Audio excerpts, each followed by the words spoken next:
Whole sort of mythology about Elvis is that the last few years of his life were a tragic waste of his talent. At Las Vegas, wearing hideous jumpsuits, which we're now going to see on exhibition, and just singing, handing out sweat-soaked scarves to blue-rinsed American matrons. It was actually a very creative period of his life. He came back from a long period when he was just making movies in Hollywood with a completely different singing voice. He used to mumble, that was the Elvis thing. Suddenly he had this sub-operatic tenor. The other mythology was that Elvis was wiped out by the Beatles and never recovered. And in fact, Elvis was one step above the Beatles. The Beatles wrote their own material. Elvis didn't have to write his own material. He was like Sinatra. Any song that Elvis sang or recorded became an Elvis song.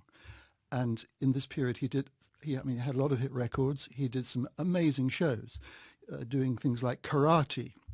Very funny. He was very funny. One of his secret vices or pleasures was Monty Python. He loved that. He was talking about Monty Python on the stage at the Intercontinental Hotel in Las Vegas. But he never thought that he was going to be there for another 10 years. He thought, go to Las Vegas, do a few years, rake in some money, and then he wanted to get back on the road. He wanted to be like the Elvis of the late 50s.